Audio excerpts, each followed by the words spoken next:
All right, everybody, welcome back to We Talk Tech. We've got an interesting episode in that this is a technology area that we're starting to get into at Technology for Living, and especially within our youth program. We're seeing a lot of interest in this area, and we've got somebody here today who's got a lot of information that'll help us out, help you guys out. And today we're talking about accessible gaming.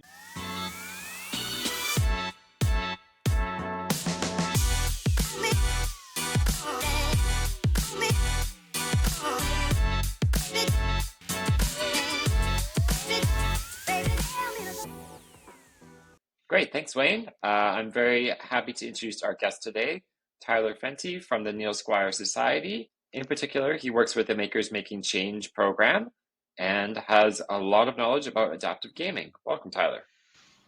Yeah, thanks for having me. Looking forward to talking about gaming. That's my favorite thing to do.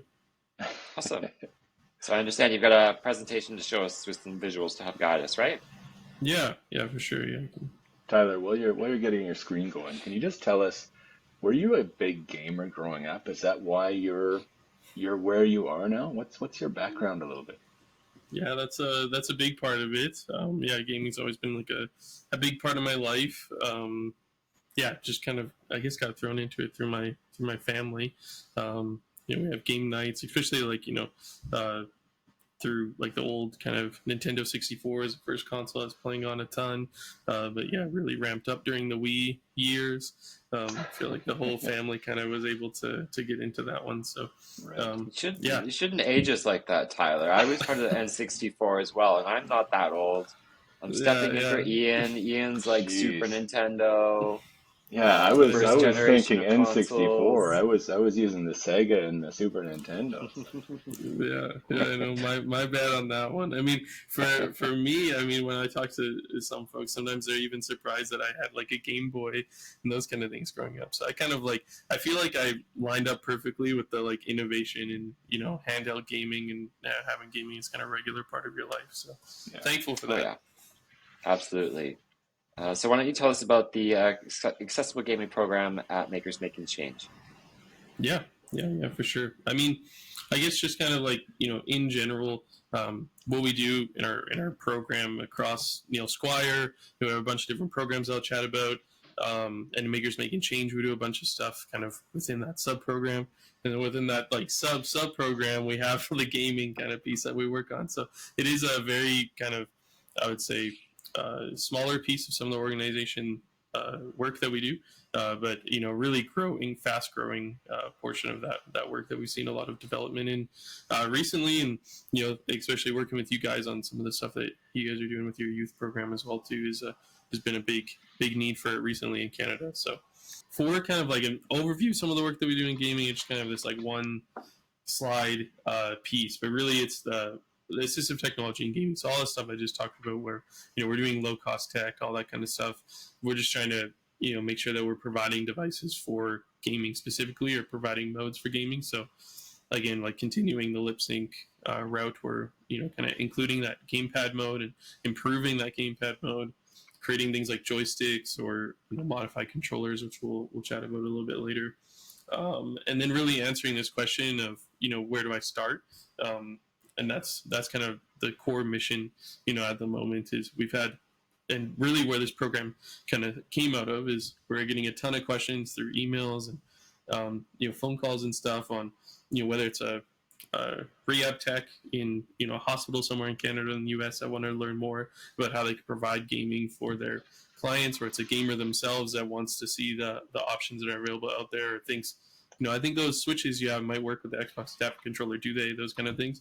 So we've kind of expanded this program out to be able to answer those questions and kind of help our community figure out exactly where they start and kind of where they are.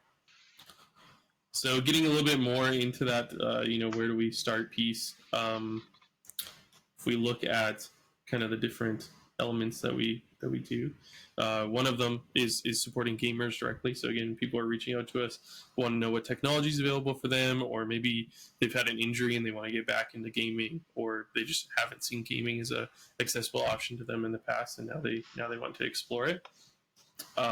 Accessible gaming spaces. So again, those game checkpoint spaces we'll chat about.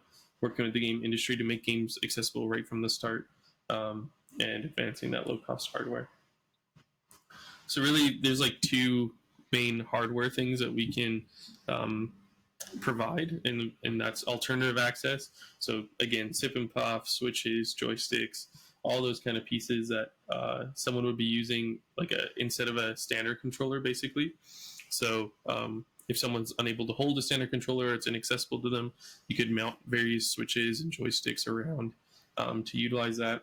And then the other one's modified controllers. So that's taking your standard controller that you're having, adding 3D prints to it, or maybe hacking into it or whatever that is, to make it more accessible for someone. So kind of repositioning those buttons is the main case there. Joysticks is a big recent addition to our library, which you'll see, and we actually this is I guess a good time to discuss that kind of model that we have, where we got a lot of asks from our community, from clinicians and folks like that are looking for adaptive mice and are looking for adaptive joysticks. In Canada, if we were having this discussion 6 or so months ago, before we started this program, I would have said there's almost no options for adaptive joysticks for gaming in Canada, and if they are, they're either big and bulky, which will work for some folks if that's what they're looking for, but that's really the only option, or you're looking at like $300 to $600 Canadian, and you're shipping them from other countries. So this was, we got that ask from our community. We were able to secure the funding from the government by showing those asks, by showing that need, that Canadians need this, to develop these different joysticks and set up.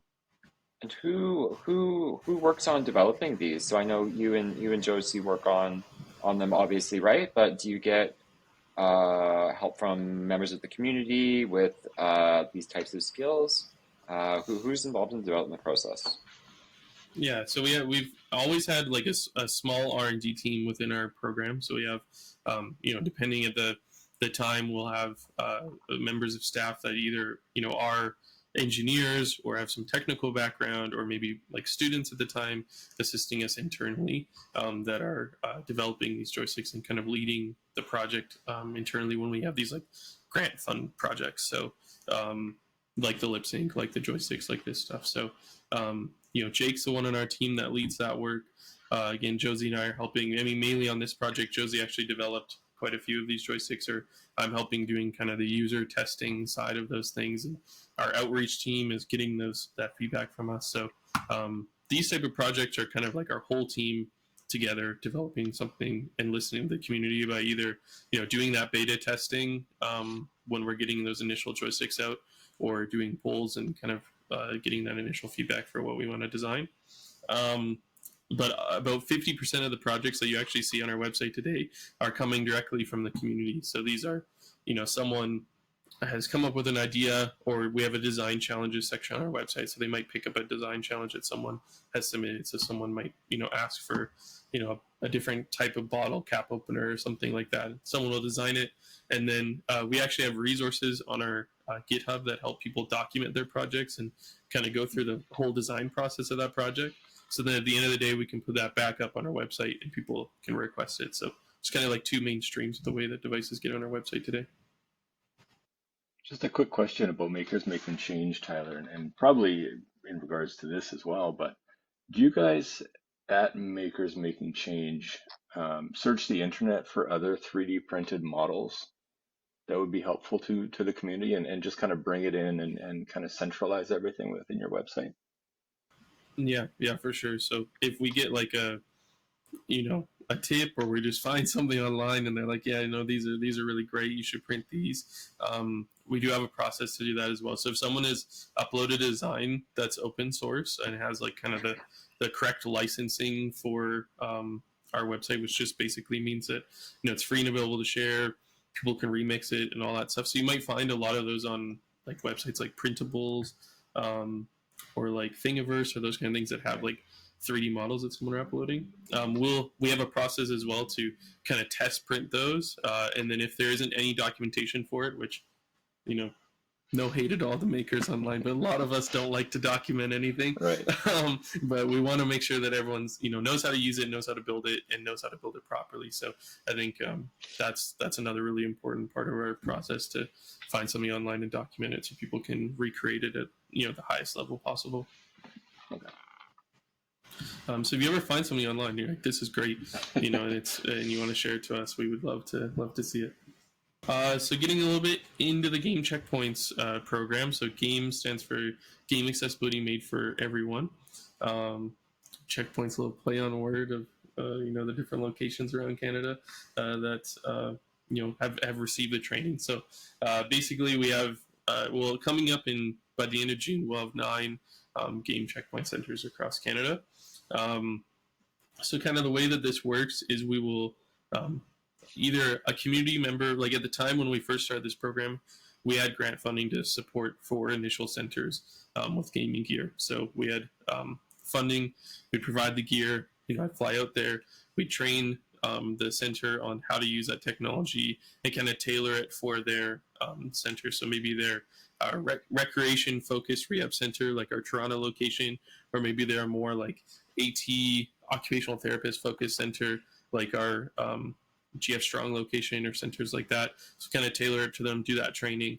And then the hospital will be kind of invited in to learn a little bit more about the gear and stuff that they have. And then from there on, those centers can use that technology to work with their community. So if it is a hospital setting, they may be working with their patients or kind of the longer term residents in the center. If it's a library, they may be inviting community members in to trial the technology or learn about it more, or offer it. Or like a university center may want to use that technology for more research, that kind of stuff. And then within the game industry, where they actually want to demo their games at, say a conference, and they want to demo it using adaptive technology to showcase the assistive features that they've added in their game, or they want to have more players with disabilities play test their game. So kind of a broad range in there of like what the Game Checkpoints program centers are, but really it's just people that are allowing their community to access adaptive gaming. And very important though, because I know if you just go out and buy accessible gaming stuff, and you're probably going to get to this, but it can be quite expensive. So to be able to try this stuff makes a lot of sense. Yeah, exactly. Yeah, that's one of the main ways that we kind of got this program up and running. Again, was hearing from our community that gaming has 2 really big cost to adaptive gaming, because you have your adaptive technology on its own, which commercially is going to be very expensive, but you also have your Xbox that's costing nearly $1,000 on its own, and that kind of gear and games and stuff as well too. So it's not as easy as just downloading something, even if you have the technology to trial it, because you might be out $80 at the end of the day too. So yeah, these are the 2 main reasons of those centers. So that first piece of the significance of gaming is really, again, what we were hearing from our partners is we have a lot of clients that are interested in adaptive gaming. We have like a Wii in the corner that never really gets used. We can't really support them on what they want to do, because maybe they were a gamer in the past and that was like their main way that they may have interacted with their friends too. I mean, now talking about my experience with gaming and why this is interesting to me, that's almost every week that's how I'm interacting with my friends from university and my friends from home and stuff, now that we're in different places, as we're playing games together. So that may be a massive part of their life, and if there isn't a way to either get back into that or learn about that in the rehab center and trial all this technology, it's just kind of not an option there. There is this traditional flow, again, when we think about things like adaptive sports. If someone is an athlete and then they have an injury, there is kind of a flow right now to get someone into adaptive sports, or at least trial it, or those kind of things in clinical centers. But there isn't that same path for gaming. So that's kind of our goal here, is to make sure that that's a standard offering in Canada. As gaming is the largest entertainment industry in the world, right? You take books and movies, you combine them together, you're not even getting close to the users that are doing gaming every day. And then, yeah, that piece around cost. So just as a rough estimate, it can be about $3,000 just for one single setup. So if someone, is completely starting from scratch and has to buy a bunch of gaming gear, assistive tech, all those things, is going to be about $3,000. And again, like you were saying, Wayne, if you have, you're completely on your own doing this, you might find a couple of resources online that might be helpful. But purchasing all that technology, one can be a massive cost barrier, but even if you do get that gear, it's going to be really challenging to make sure that you set it up properly or that you purchase the right gear. So that's kind of what these centers are, is a trial space for people to figure out what they need, get a setup, and then know where to purchase that when they leave, or get funding help from that center, or from us if they're looking for low cost gear. We have a couple different resources on our website as well too, which I won't touch on too much. But if folks are interested to learn more about, basically kind of an initial crash course in gaming, is what we have here on our website. You'll go to the adaptive gaming page, and there's a 4-article series there. And then if you're interested in starting your own game checkpoint center or starting the location, you can email us here, and we can definitely get you set on the right path. And we've also open sourced all of the training and all of the materials that we use basically to create these centers. So we have a booklet series here, and this would be the reference guide that would stay with the clinicians at the center. So not every clinician is a gamer, and likely most of our game checkpoint centers actually aren't. So if they're in a session with someone and they don't remember how to get that Xbox into the settings menu or those kind of things, instead of spending all that time Googling it and that time in the session, they can just quickly look at this resource guide, find that QR code, and reference it there. So that's kind of the goal, at least. But there's lots of other resources that we have on game checkpoints on our website. Just wanted to make a comment. I know we are just starting to get into gaming, and I know our techs are using your website and your information constantly. There's so much information there that the assistive tech page has been a great resource for our tech. So if anybody's getting into it, then definitely head over to your website, because that's a great place to start. And we'll include links to all of this information, especially those guides, in the description of this video. Awesome. Yeah, no, that's great. That's awesome to hear. If you guys find any spelling mistakes, let me know. I wrote those ones, and I didn't score very well in my spelling class growing up, so I really rely on the spell check there. In terms of kind of the gear when we're working with clients, we often kind of use this flow chart as a starting point. Of course, doesn't apply to everyone, but can kind of help get us on the same kind of baseline level. So our where we kind of want to start is with the game and the type of gaming platform that someone's using. So say someone reaches out to us, that's going to really determine what technology is going to be available for them, because game systems don't like to play nice with each other. So you might have, if someone's playing on an Xbox, that determines kind of the technology that's available, or PlayStation, that determines a certain amount of tech, that kind of thing. So that's one element of it. The other element is we want to make sure that we're keeping their gaming goal and their focus of where they want to get in gaming at the forefront of this. So I could get everyone set up in the whole world with some type of gaming, whether that's one assistive switch or one type of input into a game, but that may not be the type of gaming that someone wants to play, or what genre and those kind of things, right? So we all have different tastes in movies and books and all that kind of stuff, and gaming's the same way, right? I personally don't love racing games, but racing games would be pretty easy to adapt for most people. So if that was an option for me, I wouldn't, my gaming sphere, even though I love gaming, probably wouldn't be at the level I'd like it to be at. So there's 3 main ways that we can make games more accessible. So one of them being that switch and alternative access that we talked about, modified controllers and software. So I'll kind of dive into these a little bit more than I did at the beginning. The alternative access is really just taking your keyboard or controller inputs and mapping those into assistive switches, and then taking either your mouse movement or your joystick movement on your controller into adaptive joysticks, and either placing them in a certain way, or using other inputs like eye gaze or voice expression, facial expression, all that kind of stuff as well too. The video didn't play earlier. It's not playing again today, but there is a video here I've been playing. That's in our demo section on our website if someone's interested in that. I'll touch on a little bit on the left side there. This is kind of oftentimes the most expensive uh, version of adaptive gaming, just because you're going to need to purchase um, various assistive technology. You're going to have to determine mounting and all those kind of things as well too. But this setup is what we'd be looking, or not this exact setup, but switch and alternative access is what we would recommend or work with someone if a standard controller isn't something that they're able to use. And I would love it if the Xbox had a big like plug your assistive technology in here box on the front of it, but it doesn't. So you have to use these switch interfaces basically. And what they've done instead of having that button on the console is they've actually developed adaptive controller. So each platform now has their own adaptive controller. So we'll start, I guess, on the image here. Let's see if I can. Use the laser pointer here. So this top image here is the PlayStation Access controller.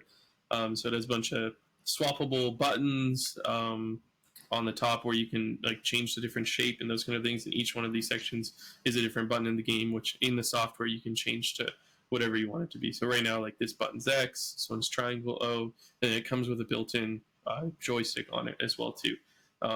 It also has 4 assistive switch ports on the bottom, so you could plug in another joystick. You could plug in other assistive switches into there too. They're only the 3.5 millimeter jack, which I don't think I have any like on me right now, but basically, your standard assistive switch input.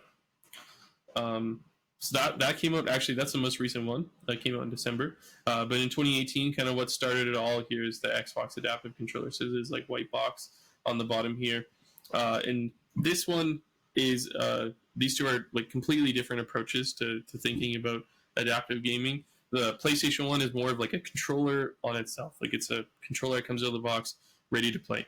The Xbox adaptive controller does have some of those features. They have these 2 big black buttons on the top. So you got your A and your B, and then you have a couple other buttons you traditionally find on your Xbox controller, like an on, a pause, a D-pad, that kind of thing.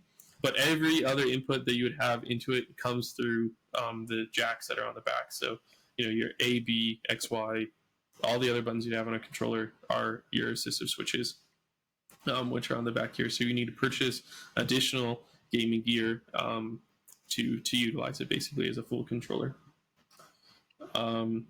Nintendo took a similar approach. I mean, it's not really technically Nintendo. It's a sub company that is working with them, but they created also their own hub here as well, the HoriFlex controller. So this one has a bunch of different assistive switch ports on the front as well, but it also comes with a bunch of buttons on the front for all the buttons you would find on a Nintendo Switch controller. So it's a little bit of a mix of the two. If someone's like looking at cost ranges or getting them, you can get the PlayStation Access controller for like $115-ish, similar-ish price for the Xbox adaptive controller. Both of these are like, you're buying it from PlayStation or Xbox or Amazon. The Nintendo Switch one, I think the closest one for Canada would be through the Able Gamers Foundation, and that one's about $215 US, so higher price. And then finally is the Enable controller or our other switch interfaces. So again, like the 4 sub that I showed before, or other inputs that we have on our website that would allow you to use your tech as a game controller. However, the caution that I have there is ours are only going to work with PC or with mobile phones. So whether it's Mac or Windows, it doesn't matter, Apple or iPhone or Windows. Or Android, sorry, Android phones. It won't matter, but you won't be able to use one of those to get into a game console because they're super locked down. Right. Question about the access controller. So we started using these, and you mentioned there's only 4 switch outputs, inputs on this. Mm-hmm. Do you find that's limiting when you're doing some PlayStation setups? Yeah, for sure. I mean, I always want more switch ports, right? Yeah. That's kind of the name of the game when you're thinking about getting someone, various assistive switches or joysticks in various locations. I think it's just, the different population that controller is serving versus like a kind of hub idea, right? Some people will get this out of the box and it will work for them way better than a standard PlayStation controller will, right? So yeah, definitely, I would love more switch ports. I wish it was the whole circle around the bottom. You had a bunch of them to Yeah. use, but that's not the case. Okay. One way around that, I think somebody mentioned to me that you can use two of them at the same time and Yeah, maybe map it so you have 8 inputs instead of the four. yeah, exactly. Yeah, that's the other way there. Sorry, Okay. my insulin pump here is freaking out. Sure. So sorry if you hear some beeping here. But yeah, you can definitely use both, or it kind of the general term that we like to use is co-pilot. That's really Xbox's term, but since they came first, they kind of get naming rights on that. Right. So I don't know what PlayStation calls theirs, second controller maybe. But yeah, you can both on the Xbox and on the PlayStation controller. You can use any two controllers and link them as one. And I think even on PlayStation, you can get up to 3 controllers as one. Oh, So wow. you could use a standard controller and an Access controller together.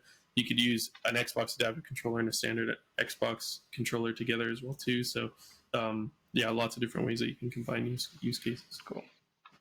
This one I just wanted to kind of call out specifically for the people watching this here. If they're looking for inputs into the Xbox adaptive controller, this one kind of goes under the radar a lot of the time, but I think it's a fantastic solution for lots of folks. So if you're looking for assistive switches into either the PlayStation Access controller, the Nintendo one, or the Xbox One, Logitech has an assistive switch kit.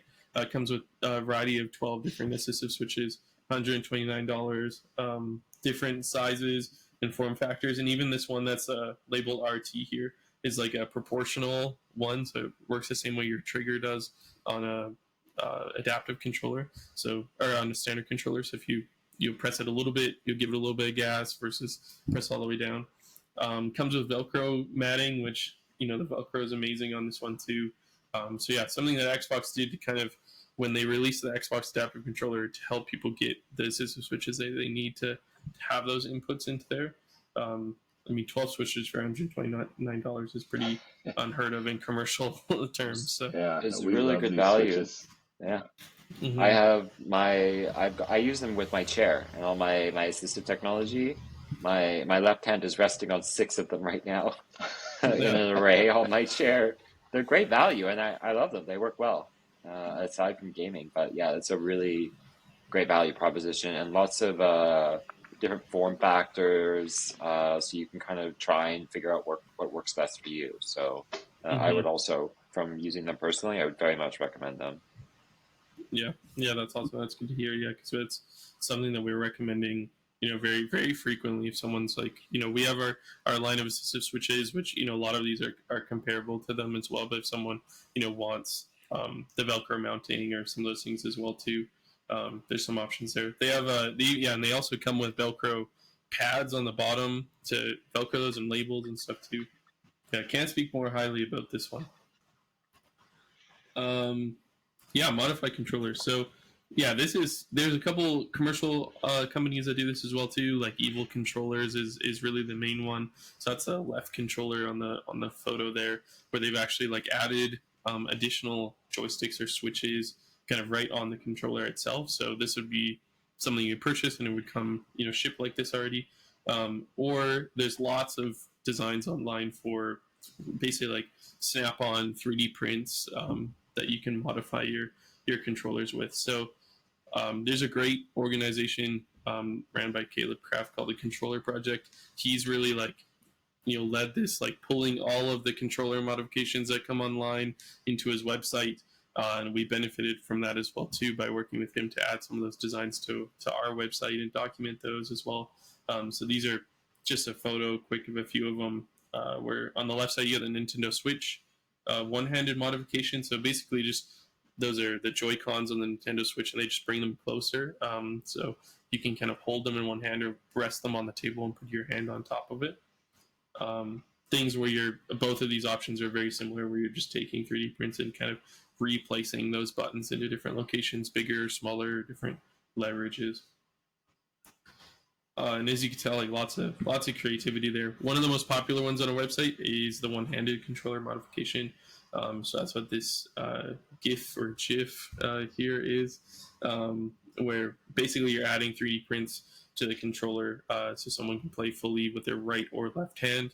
They don't have all of the snap-on mods here too, but there's other versions. I actually have one behind me where you can have these buttons press the other side of the controller. So this one would be intended to be played by someone with their left hand, and then the strap on the bottom would be what is moving the joystick around, and then you have a little button for the back piece as well too. So these are really cool. And this is kind of like a general piece of technology for any of the pieces that we're talking about, but it comes up a lot in modified controllers, where say this one-handed modification works really, really well for you. This is on a PlayStation controller right now.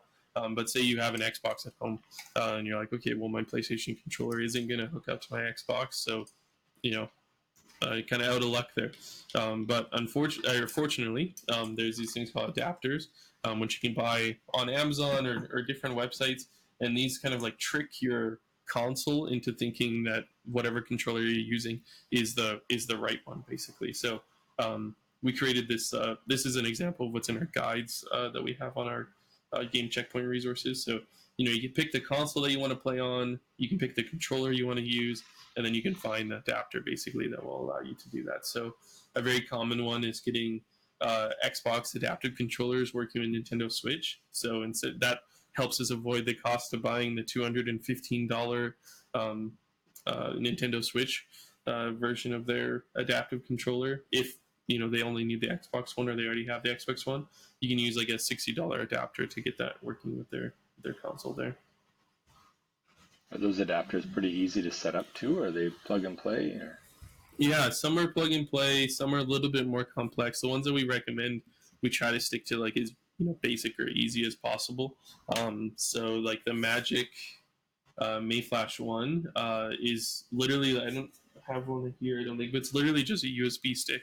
So you would plug the USB stick into your Nintendo Switch, and then you would either Bluetooth connect it or whatever to your console or to your Xbox adaptive controller, and it'll just immediately start working right away. There's other ones like the Cronus N, which have like a little bit higher threshold of power basically. So you can just plug and play, you can just plug it in and it'll work right away, or you can program it to do specific things as well too. So if someone needs like macros in the game, or a really common one is something that we call turbo. So if someone oftentimes in video games, when you like lift heavy doors or something, the game will make you like press X a bunch of times really, really fast. Right. And if someone can't do that, then that's where their game experience ends, right? They might be 5 hours into that game, and if they can't get past that door because they can't click it fast enough, then you're not able to get past that section of the game. So there's either adapter powers where you can go in and change it, so when you hold that button down or if you press it twice or something, it'll just pretend that it's pressing it a bunch of times for you. Or there might be accessibility options in the game that will help you do that as well too, which are a little bit more recent. Mounting is another big one. So, to kind of reduce that fatigue or weight that someone might have of holding that controller, or they needed to be positioned somewhere to use it. Maybe they're not even using it with their hands, and they might be using it with their face for the joysticks or various kind of pieces like that. So we have some 3D printed RAM mounts that you can add to the controller there to get it to work with like a RAM mounting system. It's kind of like a ball and socket type mounting system, or oftentimes it's just a simple solution, just use Velcro with some mounting that might already exist, like a kind of flat plate, and then you put Velcro on your controller. Finally here is software. So there's kind of two different things when you talk about software. So it might be third-party software that you're downloading on your computer for accessibility that might be able to work with the game. So screen readers, things like that. Or in-game settings is in itself. So the game designers have put in options in the game or have built the game with accessibility in mind. So that's kind of like a thing that gets talked about a lot more recently, where it's like, okay, well, instead of adding 3 billion options on the game that someone can turn on and off, let's just like make sure the game is accessible by default, which is really good thing that game designers are doing. So, for example, you got The Last of Us here, Last of Us 2. You have the regular kind of screenshot in the game, and then you got it in its high contrast mode there, where you got good guys in blue and bad guys in red. Everything else is kind of a gray, so it can help players kind of determine the different main elements of the game if they may have low vision or different visual disabilities. Lots of kind of pieces there. There's also like a sonar mode in this game where there's lots of people who have beat this game that are fully blind as well too. So lots of good visual and hearing accessibility too, where you can kind of turn those options on or off. This option here, which I promise the video stops before the gore starts here. Oh, maybe it's not going to play. Oh no. But anyway, we'll see if the video plays. But basically, it's like the main character Ellie, and in this game you have a bunch of zombies walking around. You gotta go and kind of escape these tunnels. When Ellie's running in not near the enemies, you're in like full speed, regular speed mode, and then we get close to the enemies, it reduces down about 50% speed in the game. So this can be really helpful for a variety of different people, but specifically where we implement this a lot is assistive switch users, or the people using those alternative inputs. I may need a little bit more time to get in between the controls. You can help kind of still have that same game experience, but again, just with those adaptive features on. If you're looking for games with accessibility features, or you're looking to search for specific accessibility in games, it's two really good resources. One is Can I Play That?, which are articles on game accessibility from disabled gamers, so they'll like review the game. And then the Family Gaming Network, so they have a accessibility filter page where you can actually select the certain accessibility feature you're looking for. So there's like a title for all the games that have low vision mode or the high contrast mode that I showed before in the Last of Us game. So you could click that and it'll pull up all the games, or you can search by specific accessibility features. So things that I'm looking for a game that can be played with one switch. You can search that up and find that too. And this is kind of the where we come in, and where Game Checkpoint or someone would come in as well too, is how do we put all of these things together to create a setup for someone, and with someone to make sure that they're having that experience that they want to have in the game. So for example here, this is from Special Effect. They have some really good, they call them case studies. Like if you search their website for case studies, I think they have like 4 or 5 of them of gamers that they've set up in the past, and kind of show like why they've done these setups and those kind of things. So this is Josh's setup here, where he's using like a little, clicked my mouse the wrong way, using like a little 3D printed mount for his controller on a laptop tray. So it's positioning the controller in the right way. Using his right hand there to actually press the buttons and moving this joystick presumably on the controller. So still is using the standard controller, but for anything that he can't press, which would be the left side of the controller, so your 2 back bumpers and the joystick, they've placed 2 assistive switches here to be the 2 back bumpers, and then an additional kind of custom joystick for his left joystick on his controller.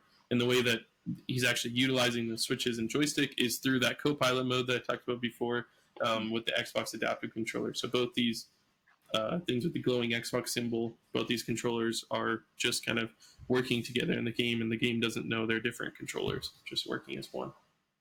Another example with Lucy here, also from Special Effect, using co-pilot mode with a standard controller and a couple different switches around on a lap tray. And like some foam to mount that controller. So this is also like a really good showcase of joystick usage too. So not that Lucy might have found our assistive joysticks helpful. I'm not sure. We obviously weren't there. They weren't available in that session. But that, my guess, would be the likely reason they're actually using Copilot here, is because the joysticks weren't available at the time, or they didn't have joysticks that were separate from the standard controller. So you're still using that standard controller joysticks in that orientation as well too. So and then some other kind of tweets and stats here on the accessibility in games. Again, some really great work from some fantastic people across the game industry, making games more accessible. Like captions now are defaulted on for a lot of PlayStation's big heavy hitter games. 80% of people are keeping them on. You'll see that across the board. every time a new game comes out, and the accessibility manager on that team will kind of always tweet out some stats, and one of them is captions are kind of always being used. So games are catching up in that way, where captions weren't available previously, but now are. And yeah, that's really the tech. There's lots more out there, lots of stuff that are in our resources and everything too, and new stuff coming out all the time. But yeah, Josie and I are keeping up to date on that. If anyone wants to email us or reach out to us, we're happy to. I have to say that sometimes you get into an area of accessibility or area of whatever it is, and somebody knows a lot about it. I'm impressed by your wealth of knowledge.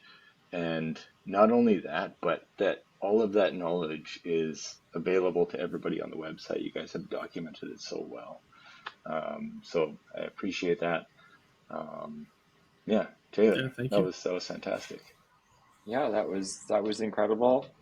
I know from experience setting up your own accessible gaming system or setup is it's a process, and you really need to rely on the experts like Tyler and Josie and the other organizations who do this kind of work to use the knowledge base that they have, like Wayne just mentioned, to help guide you. So if you're interested in accessible gaming, you can see Tyler's contact information here on the screen, as well as Josie, if you're in that area of the country, I suppose.